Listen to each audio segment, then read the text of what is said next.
Well, in North Korea, that's another issue, and that country going nuclear, expanding its weapons program, now saying that it is indeed enriching more uranium to build atomic bombs. Iran and North Korea both going ballistic at the same time, generally not good. Former U.S. Ambassador to the United Nations, John Bolton, not surprised. What do we do, Ambassador, with either or both? What?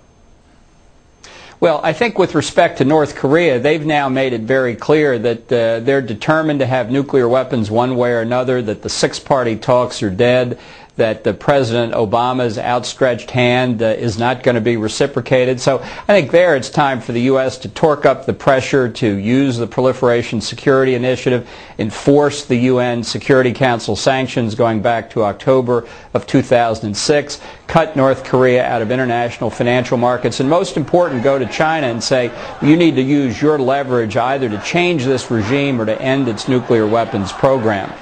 All right, but North Korea has to be the most sanctioned country on earth. And in Iran, I mean, they've gotten sanctions thrown at them too, and doesn't contain the nuttiness in either country. So there's got to have to be a new game book here, doesn't there? Well, remember, North Korea's trade and assistance with China have continued undiminished, unaffected by sanctions. China supplies 90% of North Korea's energy, and if they were to cut that off, there'd be change you can believe in. Then what about Iran? Then what about Iran? Because these protests, they're building, this anger is building, these shootings and more violence since the election are building. That, to me, it seems the more jarring message right now, or is it?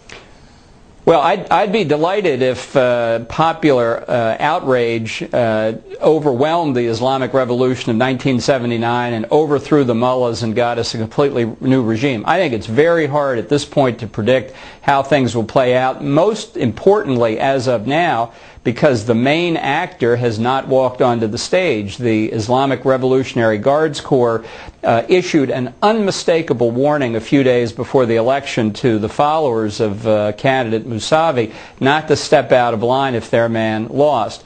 And although the security forces have brutally repressed some of these demonstrations, the Rev Guards themselves have not walked onto the stage. And I think until that happens, I wouldn't make predictions one way or the other how this is going to turn out. Well, if the other guy were to somehow emerge as the legitimate victor, I mean, they're just degrees of how much they hate us, right? I mean, this fellow just hates us less, right?